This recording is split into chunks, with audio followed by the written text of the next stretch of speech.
mentioned you. I interviewed him for his company, The Honest Bison. He was like, "Hey, you should Nice. interview my friend Tera Johnson about her company." So Uh-huh. super excited to chat with you. Uh-huh. That's awesome. So yeah, so Sean is I'll get to how I met Sean. So most people know me as the person who founded a brand called Tera's Whey. Hmm. It's a whey protein that is pretty much all over the country still. Natural category product, but it ended up in places I never imagined it would be, right? Just mainstream retail and GNC and all kinds of places. And we were the first organic and goat whey protein for human consumption.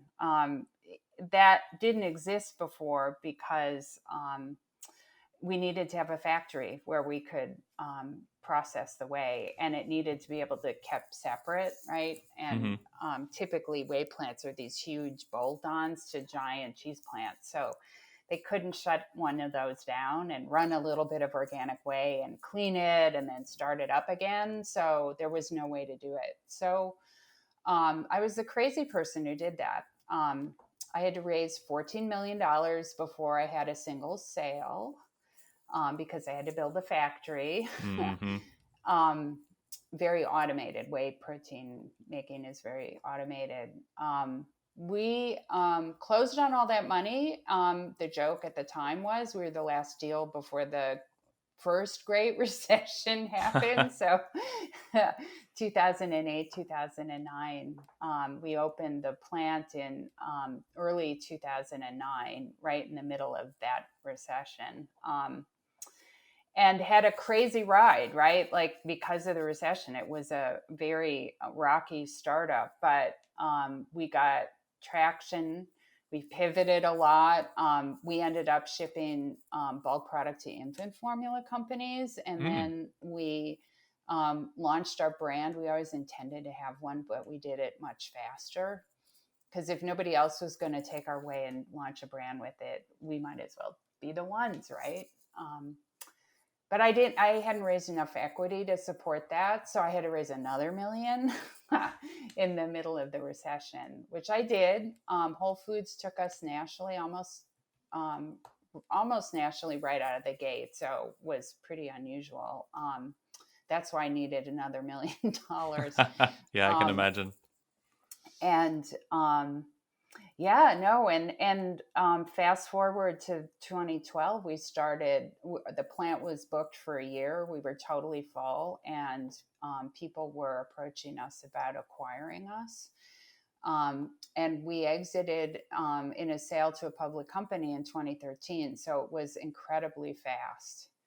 Um, and then I was too young to retire. And I said, yeah, I was like, yeah, what am I going to do next? And I tell people I don't even like money, but you can't do anything without it. So that's That's why I true. founded the Food Finance Institute. So I could help people like Sean. And that's how I met Sean. Um, um, and we also house an accelerator. So the Food and Beverage Association of Wisconsin's accelerator is housed in FFI, and that's how I met Sean because he was in the accelerator. So yeah, but we work with lots of people. So brands like Sean Lenahan's Honest Bison. We also work with farmers who are doing value added things, and we work with food system enterprises. So that a lot of those may be nonprofits who are working on food system related things. Gotcha. So yeah, all things around money. It sounds like it. So going back to the Tara's Way thing, how did you guys one? How did you decide on goat milk that you were going to do goat whey? Because I haven't heard of that before. And then so how did you find all the goat farmers to kind of get their milk so you could produce your whey? So what was that whole process like? Yeah. So, great question. Before I did Tara's Way, I was running a cheese company. Hmm. At the time, it's called White Clover. We made 100% of the Gouda, you know, those Gouda hockey pucks? I call them Oh hockey yeah. pucks. Yeah. 100% of them that are domestically made are made by a plant that was White Clover's plant. Okay. Because we had this very automated equipment from the Netherlands for doing that. Um, and we had an animal feed operation where we took whey and made calf starter feed because Mm. in the United States, that's what we did with whey, for the most part, was animal feed. So that's how I learned the business. When I was running that company, we started making organic cow cheese, and we couldn't add any value to the whey, right? So we'd have to just sell it as animal feed, and that's what everybody was doing because there wasn't a plant. So because I had that background, right, I knew all the cheesemakers in our state because I was running a company that was making cheese. And I also knew the opportunity, right? Like I Hmm. knew all my fellow goat cheesemakers were in some cases literally land spreading their way, like, and the DNR is getting upset about that, right? You can do that for only a certain amount of time before it becomes an environmental problem. Mm. So I knew that was going on. And then I knew the opportunity was there, that organic, these niche ways, if you want to call it that, right? The Hmm. organic cow and goat, there is a consumer that is going to want those products if they're formulated right. So yeah, that's how I knew, because I was already kind of in the industry. It would have been hard. It would have been very hard to do that if I hadn't been in the industry, because I had to take raw whey from cheese plants, right? So we were taking whey from lots of smaller cheese plants. So it's a very personal thing. You have to know the people who are running the plants. Hmm. Um, Raw whey is 95% water. So you don't want to transport it along very far, right? You lose a lot of money if you do. So that there's a geographical thing too, right? This business has to be in proximate to these Hmm. smaller cheese plants. So it turns out, really, Wisconsin, there's now another smaller, but there's another organic cow whey plant in California now. But that's it, like, in the world. It's crazy. Yeah, that's interesting. So, Yeah. talking about kind of these value added products, basically, you're taking something like a byproduct away and then you're converting it to something else, which a consumer wants. And then that's really what you're making profitable. Like that, is that kind of how a value added operation works? Yeah. So it's the value added is a phrase that USDA uses. In agriculture, they use that Mm. phrase, right? And when they use it in agriculture, what value added means all kinds of different things to different people, right? But basically, anything that is more than corn, beans, conventional agriculture would be Right. Yeah. value added to the Okay. ag world, right?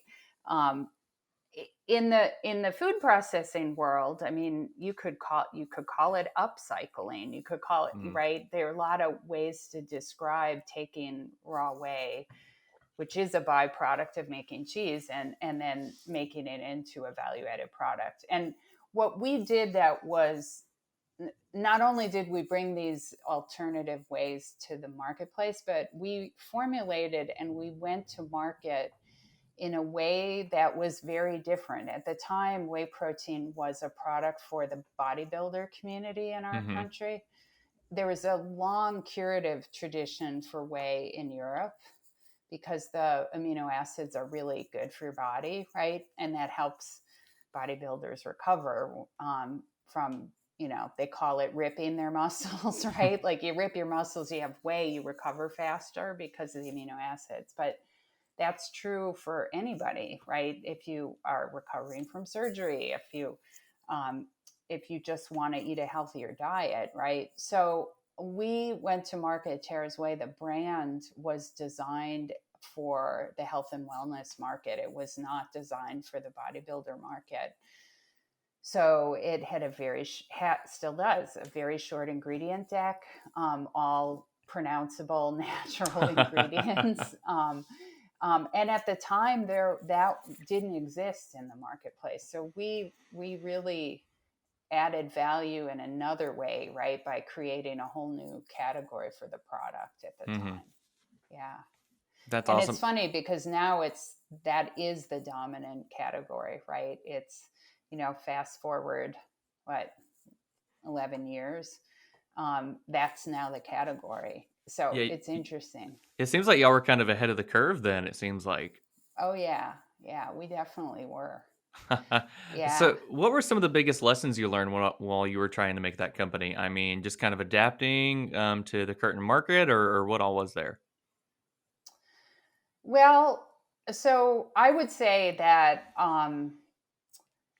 I had an advantage because I had run a company before, right? So I had Hmm. a lot of business experience, but I had never run a startup, which is really different than running a bigger company, right? Mm. I'd have a management team in my company, right? And then you start something and it's just you.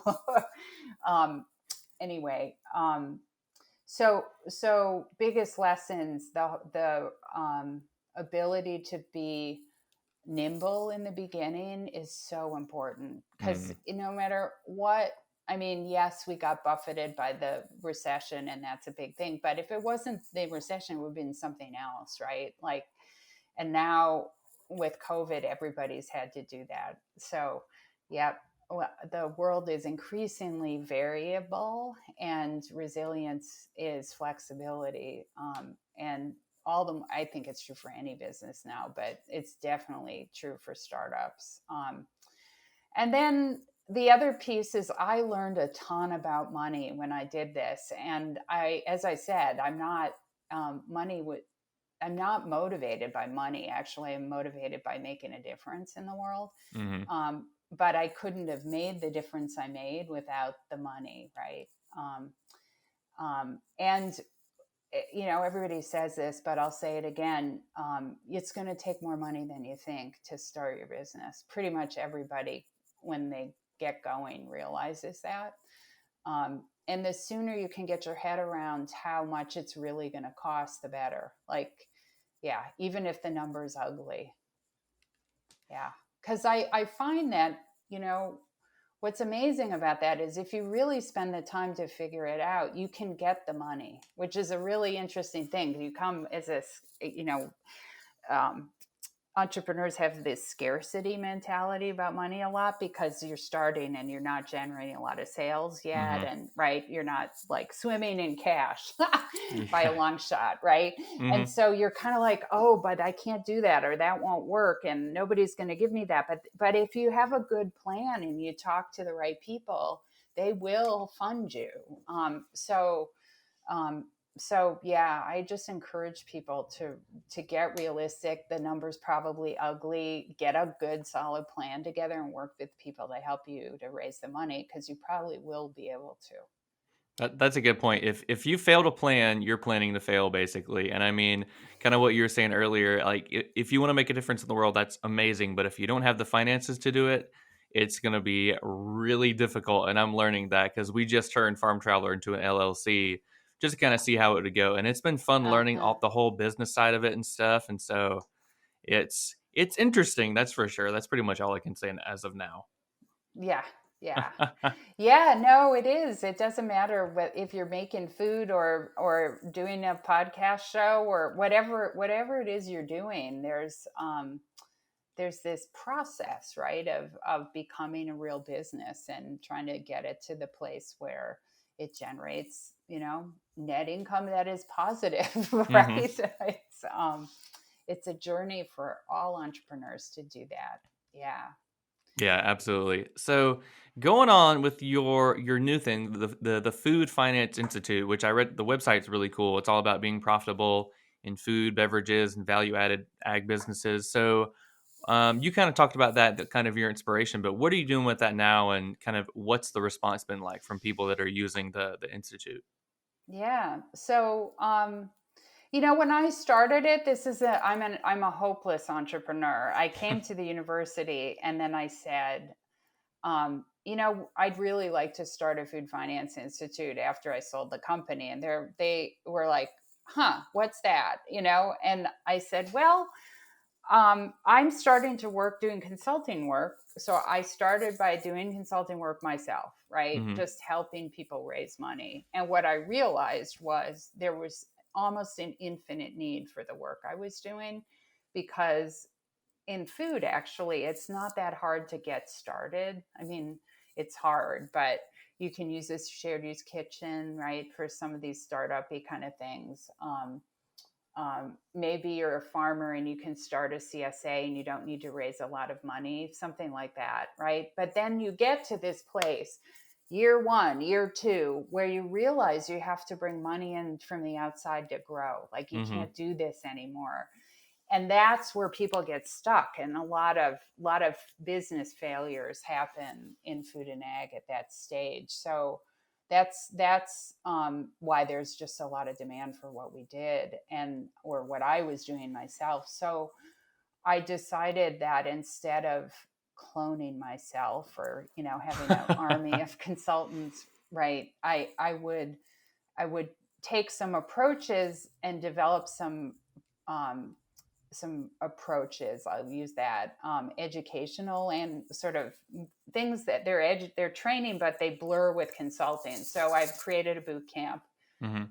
Um, it's a 4-day process. That's a combination of training and consulting. I have a version of it I do for farms, and I have a version I do for food companies. Um, as I told you, we house an accelerator.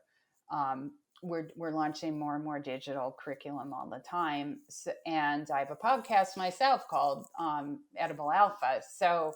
Um, so we have lots of modalities, right, to work with people. And so yeah, I now have 5 people on a staff with me, and we do all kinds of programming with folks. And yeah, and it's so rewarding to work with somebody like Sean, who you know when we started working with him, he was already doing pretty well, but he was one of these people who had gotten to a place and he was stuck because he had to take the business to the next level and get the Mhm. money in order to do that, right? And it's continuously difficult for people to do that. It never stops. um, but I've watched him. I think his business is 4x what it was when we started Oh, wow. working with him. Yeah, just in terms of how much it's grown. And yeah, and in case for your listeners, if they haven't listened to the episode with Sean, he does 100% online company, and he's selling um, grass-fed and finished bison. I didn't even, before I met Sean, I didn't even know we put bison in confinement in our country. Like we put them in feedlots. Like I'm like, really? There's something like I don't know. There's something like, the image of a home on the range with the Yeah. buffalo, right? Just And free range somehow, buffalo, yeah. yeah, like, isn't that buffalo? Like, how could we put buffalo in a feedlot? Like, Mhm. Anyway, Sean's buffalo not in a feedlot, right? So really great stuff. And elk and venison also. So yeah, yeah. And he was early, before COVID, he was building this online brand at a time when people were like, huh, I'm going to buy meat online. I don't know if that'll work, you know? Mhm. And then COVID hit, and now we're all like, well, shit, yes, I'm getting meat delivered to my house. Because I went to the grocery store and there wasn't any. Mm. Yeah, yeah. Yeah, it's So, funny how I've seen a lot of people adapt to the whole COVID pandemic, whether that's farmers like selling direct to consumers or even like a Sean, and their online businesses are booming because people are staying home and they're grocery shopping from home. So now instead of just buying stuff at their local supermarket, they can buy stuff in a different state or across the country and get it within a couple of days. And so they're learning so much more about what's out there and what they can buy. right. And that it's possible, right? Like it's possible to have grass-fed and finished bison, right? Mhm. I mean, I couldn't get that going. I mean, I live outside of Madison, Wisconsin, which is a very foodie place, and we have one of the biggest hippie co-ops in the world. Willie Street Co-op is here, right? But they don't sell grass finished bison there, right? So Mhm. So yeah, there's so much more available to consumers now that we're willing to buy online, Yeah, and now that companies like Sean's exist to make that possible too. that's true. That's a good point. So, whenever you're giving advice to these companies, whether they're food, beverage, or even just ag businesses, for example, if there's is there any advice that you would give somebody trying to start a food company that you wouldn't give to a beverage company? Like, how would that advice kind of differ there per the commodity that they're making? Yeah, yeah. So beverage, so beverage depends on beverage, but if you're talking about alcoholic beverage now, Hmm. that the regulatory landscape around alcohol is really different than food and non-alcohol beverages, you know.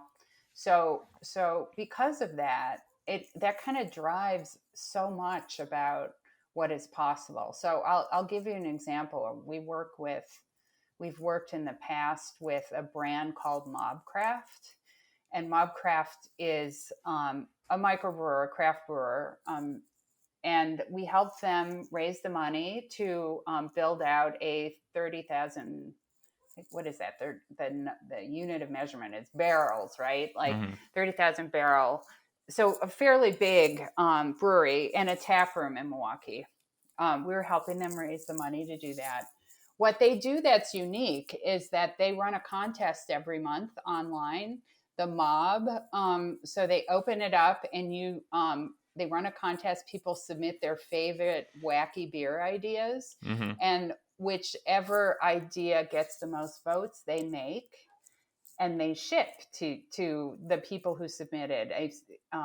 They ship, I don't know. It's usually a pretty big quantity because it's usually a group of people who come up with these ideas. Uh huh. Um, so very cool idea. It gave them a national footprint way faster than you would typically see for a craft brewer. Um, but they are in Wisconsin where it's illegal to ship beer out of state. Oh, All okay. right.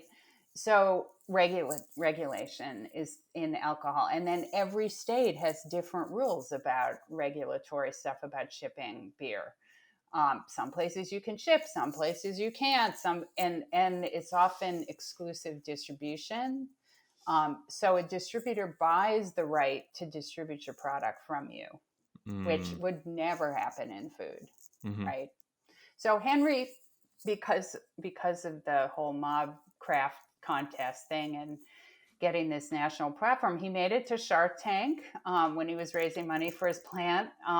He made it on TV, and he turned the money down, and I was so proud of him actually because they offered the money. One of the judges did and said, um, I'm going to write you this check, but I don't want you to build a brewery. I want you to invest it in your brand. And Henry said, well, then you don't really understand our business model because we have to make a different beer every month. And to do that with a co-packer just doesn't work. So Mm. we have to have a brewery. So he turned the money down. Um, but then we came back and we used debt financing and he sold distribution rights. And the result of all of that was that we could finance the brewery without raising any equity. So he still owns the company, right? You don't have investors involved. Yeah. Yeah, he did some crowdfunding too. So he's got actually quite a lot of small investors, but a very different model, right? Hmm. And a lot of that happened because of the crowdfunding part of it, but also the logistics of it is in that business is really driven by regulatory stuff. Hmm. Food is not, I mean, food has its own food safety regulatory environment, but it's the distribution doesn't have all those obstacles, right? Right. So Yeah. once you leave alcohol, it's much, the whole dynamic of the business is different. um, Sean's business is an example of one that's complicated because for two reasons. When you kill an animal, you have lots of components, Hmm. and everybody wants the steaks and nobody wants the roasts, right? And you have to sell the whole damn animal, Yeah. right? So that makes meat difficult. Everything's frozen from him, right? So freezing, frozen, cold chain distribution like that is another level of complexity for people. So it's interesting about like different parts of food behave really differently, right? Then Hmm. supplements are different than food, and yeah, it's interesting about food. I can And I imagine. think, yeah, and I think it's part of the reason why, um, we have been we have as much work to do as we do, is that, if you go to like a tech accelerator, they don't really understand all this, right? The people who are running it, and they're used to companies growing the way a tech company would grow, and food Hmm. companies don't grow that way, and then they don't really understand how different it's going to be to run a frozen company compared to a regulated brewery thing, or right. And um, so it just works better to work with people who really understand the industry. Right. That makes Yeah. sense. So for somebody, I mean, when I think about you're starting a business, whether it's a food or beverage business, you've got a couple ways of gaining capital. You can ask for investors, or you can crowdfund it. So, what are some other ways that people might not know of right at the start where you can raise capital for any business that you're starting, especially like a Yeah. food and beverage business? Great. In food and beverage, what people don't realize is that, you can use debt financing really early, Hmm. because banks lend against collateral, which are assets, right? So in food and beverage, I mean, think about your microbrewery. Think about how much stainless steel there is back there, right? Those are collateralizable assets, right? Hmm. Which means that a bank would look at that and go, okay, tank is $100,000. If the business goes belly up, it's stainless steel. I could sell it for 80,000. Hmm. So I'm protected. My risk is Right. protected, Okay. right? So so banks are really like food and beverage companies for that reason, and they also need working capital forever. So they like food and beverage companies. Um, Early stage, there are government programs that guarantee the notes from the lender. Hmm. There's a really great one called an SBA 7A, which guarantees the lender up to 80% of, on average, like 80% of whatever they lend to the beginning food company, which makes it much more interesting to a bank to lend to a young company. So we do a lot of work with banks in 7As to help them get debt financing into companies early on. And that's probably the big one that people don't realize exists. And it's very conventional, right? It's not sexy. Yeah. Yeah. Like That's true. crowdfunding is sexy, but bank financing is practical. And the cheese company I ran was 100 years old. We had debt financing. Food companies will always use debt, right? You need to have that built, exercise that muscle of learning how to work with a bank. And that's true in farming too. Yeah, ag lenders are essential to farming. So yeah, that's one of the ways that we get people financing. Hmm. Yeah. Okay, did not know about that. That's interesting. Are there any downsides to crowdfunding? Because I've been following this video game for a while. It's called Star Citizen, and I think Uh huh. it's been crowdfunded for like 15 years, and they've raised like $350 million, and it's still not out yet. And people are like, "What's going on?" But they keep raising more and more money. Yeah. So, are there any downsides to crowdfunding like that?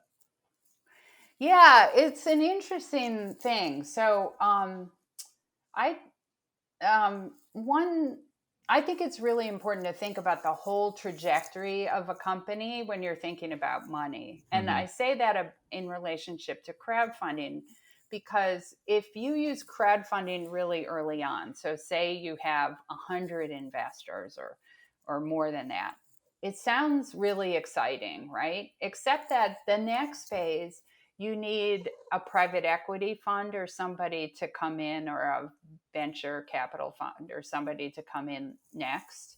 They don't want to have to deal with 100 investors. Mm-hmm. right? They look at every single one of them as a problem. Mm. Because why? Because people call. Like if people feel like they own something, they're like, okay, I'm going to call because they don't have, I think they should have a coffee flavor, whatever. They don't have one. My wife thinks we should have them. I'm going to call, right? And Yeah. if you have 1,000 of those people, then you have people calling, right?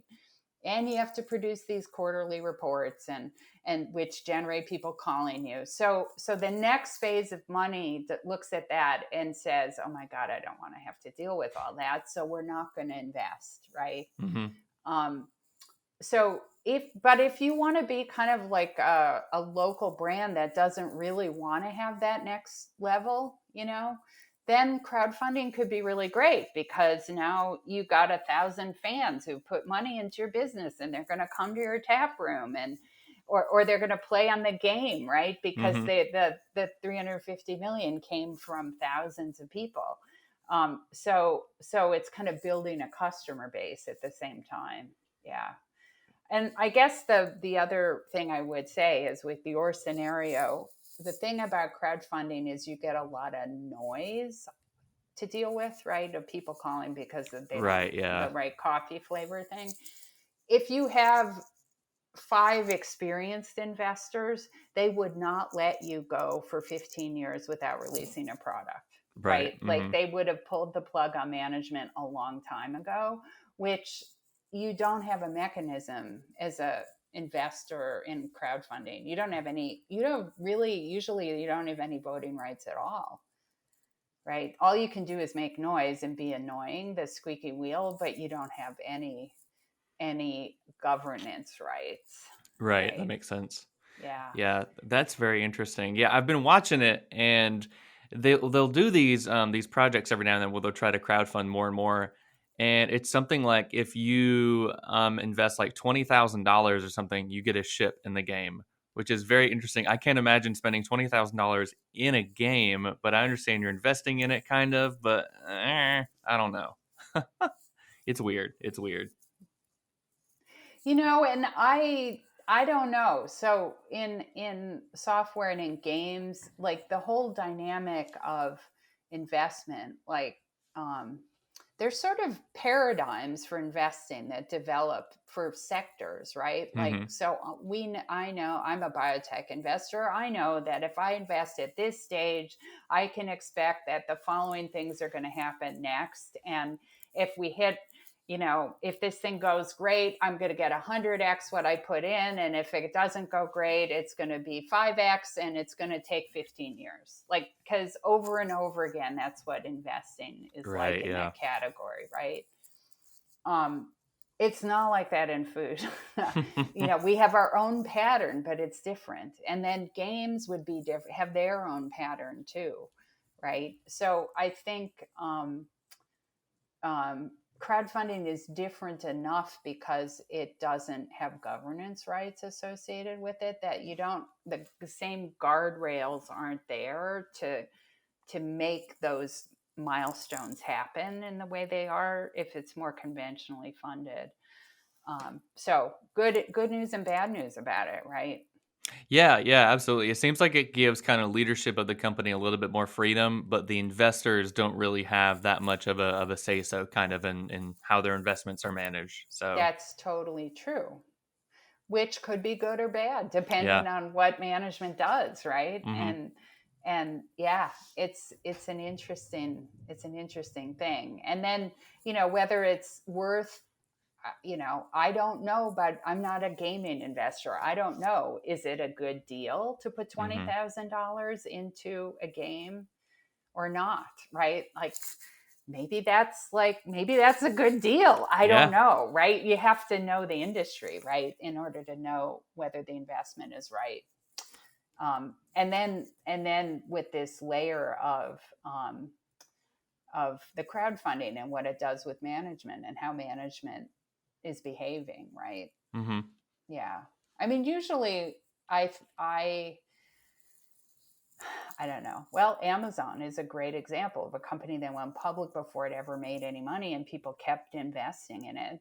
And people look at those scenarios and say, okay, well, we can do this forever, like without it ever making money. But that's actually the exception to the rule. It's not the rule, Hmm. right? At some point, usually people stop funding the beast and say, you got to deliver.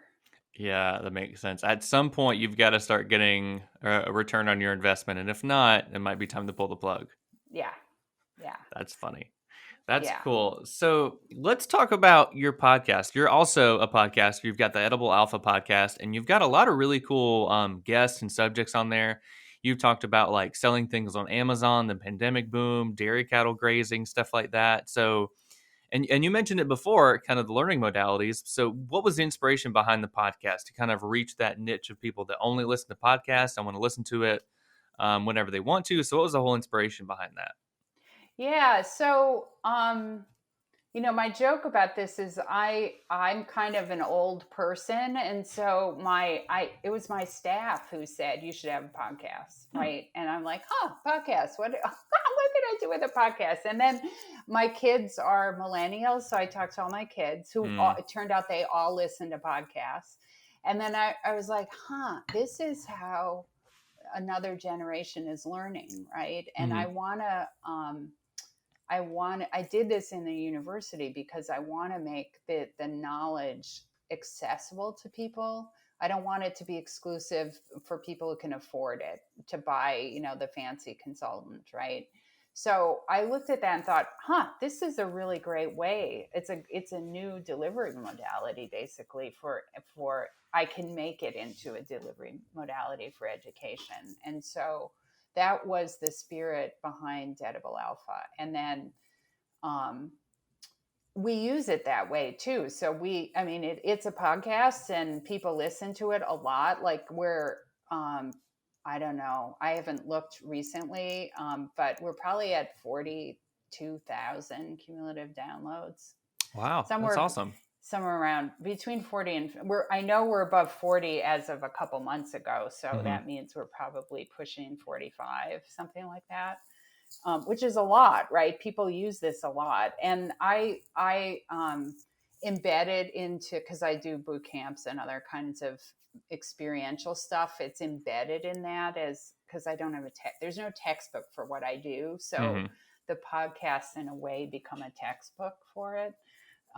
So it's been awesome. It's really we get lots of great feedback the about the podcast, and I kind of break a lot of podcast rules because people have told me, well, can't be over a half an hour because people won't listen, and I'm like, well, the kind of stuff that I'm doing needs a little longer than a half an hour, and Yeah. so mine are usually more like an hour, maybe a little bit more, maybe a little bit less, but that's it's yeah. I didn't want it to be sound bites. I wanted it to be meaty for people. If they're going to spend the time, I think they want to learn something. Hmm. So yeah. Well, there you go. There's no right or wrong way to do a podcast. No, That's one totally. thing I've It learned after like 3 years. Yeah. Yeah. And it's got to fit for you, right? It's Hmm. your podcast, right? And so there are people for whom, oh my God, I can't talk to somebody for an hour. Are you kidding me? So then don't talk to people for an hour, right? Like That's true. it's the beauty of the modality is that it's so flexible that way. And I Hmm. think the audiences pick and choose what they want to listen to based on what fits for them too. Oh, absolutely. Yeah. I love learning about learning modalities because I went to school to be an ag teacher. And, Ah, yeah, and you're taught, make sure kids learn how to learn auditorial, visually, kinesthetic. And so I feel like a lot of people use podcasts to learn something while they're doing something else, whether it's driving, chores around the house, working out, or mowing or something. And so it's a great resource because you can always go back and revisit it. I mean, podcasts are always free, most of them. So you can always go back, learn something, take some notes. So I think it's a really good, I don't know, modality that people are slowly, well, they've been kind of focused on it for a while, but I think now because of COVID and everybody quarantining, I think more and more people have been going to podcasts to learn while they're doing something at home. yeah. No, I think so. and I think it's also really, it's not an accident that my millennial kids listen to podcasts, right? Mm, Because their brains have adapted to multitasking hmm. much more than mine is. My strength is that I'm a concentrator. Like I can work on one thing and tune out 40 things around me. The Yeah. house could be burning down and I'm still doing this. Um, the multitasking thing is not my gift. It was not, yeah. So for my kids, however, they grew up and they kind of miss that. So they, as you said, they're cleaning the house. We're listening to a podcast, right? We're walking the dog. We're listening to podcasts. So driving a car. So yeah, it's accessible and it's a different way to get content for folks. So I like that a lot about it. Yeah, and I've done a lot of research on like how to grow podcasts and stuff like that. And apparently the listeners for a podcast are much more conducive to actually like buying something from you or doing something that you recommend. Like, I forget what the term is, but basically they're going to be more actionable than people that watch YouTube Hmm. videos or people that read articles that you might make or something, for example. So That's interesting. yeah, so they're Yeah. a little bit more of a loyal fan base, I guess you could say. Hmm. Yeah, that's interesting, and it makes sense to me. Right? Yeah, Hmm. because once you find a podcast that you like, and you use it as this, sort of multitasking way to learn things, why wouldn't you keep listening, right? And you don't have to be in front of a computer. You can be cooking dinner with YouTube. You gotta, like, why do YouTube if you can't look at it, Yeah, exactly. right? Hmm. So yeah, no, that makes a lot of sense. Yeah, And and you're right about listening more than once. I've had a lot of people tell me that they do that. They'll be like, I listened to that and I realized that I wanted to listen to it again hmm because I don't know, something happened and made it more relevant, right? hmm Yeah, Yeah. exactly. Yeah, the first podcast I listened to that I still listen to this day is Art of Manliness, and it's a website where Brett McKay is the author and the podcast host, and he interviews everybody about like fitness, organization, productivity, basically anything that can make you be a better person. And I'll Uh-huh. listen to like I'll go months every now and then without listening, and then there'll be this huge Yeah. backlog of episodes I've got to go listen to. But then there's Mhm. always one that he talks about your relationship with social media, and I go back to that one like Uh-huh. every year just to kind of listen to it and pick up on it. And so it's fun because they're always there, and if you don't listen to them for a while, you've got entertainment for hours and hours. Totally. Yeah. Yeah. I'm trying to remember what is the one my son listens to. Oh, Hardcore History. Okay, yeah. It's a pretty big famous one. Hmm. And when I told him, hey, I'm gonna do a podcast, he's like, well, you should the one that I listen the most to is Hardcore History. You should. And I was like, holy crap, these were long. Hmm. And it's all about like people like Attila the Hun, right? Oh Like this yeah, is like, oh my god, right? It's hardcore history, right? But I was hooked though when I listening to that. I was like, I get why people really like this. yeah. There are some really good podcasts out there. I mean, Hardcore History. I listen to a bunch of like sports radio ones where I can't get their Sure. stations here, and so Oh, good. Yeah, yeah. yeah, I feel like there's a podcast for everyone out there. So Right, it's fun. right. Are there any podcasts you go to get for kind of inspiration, or if you're trying to get tips and tricks on how to do it, and you like kind of steal something that they're doing? I wish I could say, oh yeah, these are the ones that I really listen to a lot because yeah, because right now I'm in such a busy phase in my own life that Mm. I am not listening to a lot of podcasts, which is crazy, right? I'm in the business. It's sort of like the plumber who's plumbing leaks and because they haven't gotten to the leaky plumbing. I feel like That's that's funny. that's part of, yeah, that's part of why I do it. I also just I like to I kind of have an infinite stream of people who I want to interview, Mm-hmm. which seems just because of the nature of what we do, right? So I'm feeling like, you know what? I see this. I really want to talk about this on the podcast, so I get somebody on the podcast, right? And so that I my ideation doesn't come from listening to somebody else's Mm-hmm. anything. Actually, usually it's from the people that I interact with, if that Mm-hmm. makes sense. Yeah, it's just a different process, and I think it's because I have this luxury of working with so many companies, and then because I work on money, I'm also working with the bankers and the investors, and so I have this view that is unique, right? That I like to use the podcast as a way to share. So that's kind of where I live when I'm looking for ideas about what I'm going to do with a podcast. Mm-hmm. Yeah. No, that's a good idea. That's awesome. Well, Yeah. Edible Alpha podcast. It's great. I've listened to a couple episodes. I got to listen to Good. some more. So I really like it. Yeah. Yeah. Yeah. And how did you get into this? Yeah. So I started the blog, I think in 2017, just to like, Uh cause huh. I was an ag teacher and then I got into software work and I missed being an active part in ag. So I started it. And then Nice. about 2019, whenever podcasts started booming, my wife was like, "Hey, you should start a podcast." I was like, "All right." So started it, started interviewing people. And we just had our 100th episode this week. So this will actually be episode Nice. 101. So yeah, Wow. it's been fun. It's been a fun experience. I've interviewed. So the name Farm Traveler came from my favorite show, Booze Traveler, on Travel Oh. Channel, and so we actually Uh had him huh. on about a year Oh, ago. So that fun. was fun. Yeah, yeah. That is fun. So it's cool. That's It's a so fun little fun. hobby. I mean, talk to Yeah. interesting Yeah. people, learn a thing or two. It's been Yeah. fun. Yeah. Yeah. And are you still doing software? Yeah, yeah. Uh huh. Still doing software. Still So doing software. jack of all Cool. trades, master of none. Uh huh. And do you have a farm?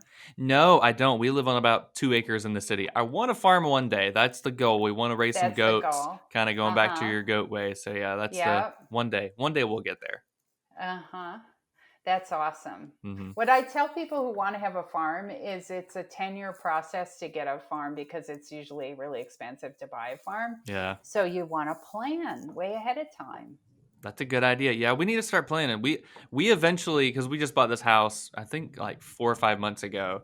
Uh But huh. eventually, when we're going to get a place, a little bit of land, have a cow. I just want 1 or 2 cows, You and want then a one or two handful of cows? goats. I I don't. love Yeah, it. I don't want a huge herd. Just a couple of Uh cows, huh. couple of Where goats. are you? So we're in the Florida Panhandle, aka we call it Oh, LA, Lower okay. Alabama. So we're in Panama City. Okay. So yeah, Awesome. So you do have cattle there. we do. Yeah, yeah. Florida, Yeah. I think is like 17th or something in the country in terms of cattle production. Yeah, no, Um, I don't think people think about Florida as yeah, having cattle, right? But you do. Yeah. yeah. I think Florida has the largest cattle ranch. It's the Deseret Ranch, the Mormon Ranch they have here. Oh, Two in Florida, yeah. one in South Florida, one here in North Florida, and so they're multi-thousand-acre ranches. So, Yeah. so yeah. Yeah, isn't that crazy? The other thing about ag in Florida that I didn't realize is seed companies will do trials in Florida so if you're doing you know, producing seed in the old fashioned way, so you're actually breeding, right? Mm-hmm. Um, you get two seasons if you do one in Florida and you do one in, say, Wisconsin. So I had no idea. So they grow corn in Florida, the seed companies do, so they can get a double season of, hybridization, whatever they're doing. Yeah. Yeah. Yeah, that's Yeah. fun. I didn't know that either. Yeah, our lack of winter, or maybe I think our winters here is like a month. It's super cold and it's hot the rest of the year. I mean, that's Florida Right, for you. right, right, right. Yeah, yeah. Yeah, and everybody prays that the corn makes it through the cold. But yeah, I had no idea that was true about agriculture in Florida. Well, that's fun. Fun fact. That's not bad. Yeah, I don't know if you can hear Yeah. the thunder. It's currently we've got our summer showers going on. It's storming like Ah, crazy. yeah, we needed some of that rain up here. We got some, but Oh, really? yeah. Yeah, yeah, it's been crazy, crazy weather. It's yeah. I being a farmer right now, given the variability of everything, is really. I mean, it's always been this way, but it's just like getting to be on steroids, Oh, right? absolutely. Yeah, I feel like we'll go months and months without rain, and then it'll rain for like 3 weeks straight, and you're like, so it was a drought, now it's a flood, and back to a drought, back to a flood. So it's Right, crazy. right. The variability and Hmm. that Yeah, I talk a lot about that with our clients too, about how do you design a business model for your farm that is resilient for that, right? Yeah. Yeah. Um, and what that looks like is different for every farm, but that kind of, there's always been variability, but the extreme variability is getting everybody's attention now. Oh, So, absolutely. Yeah, I interviewed a yeah. lady in Texas. She farms right at the Texas-Mexico border.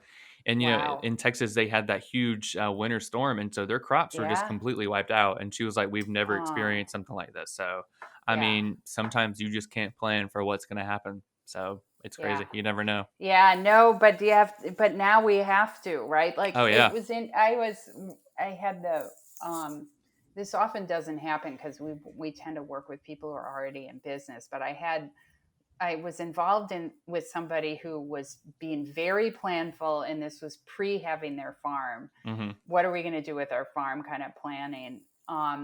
And his wife is somebody I know pretty well who knows how to do marketing to a grocery stores, Hmm. right? Knows Hmm. how to knows how to do that, which is a thing in and of itself. She knows how to do it. So she really wanted to be a local farm, right? And sell everything they grew locally and grow it locally and sell it locally, which a lot of people want to do. Hmm.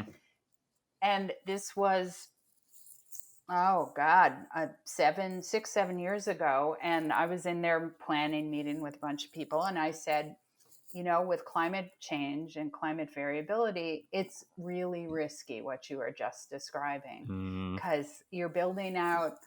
They sell herbs in clamshells.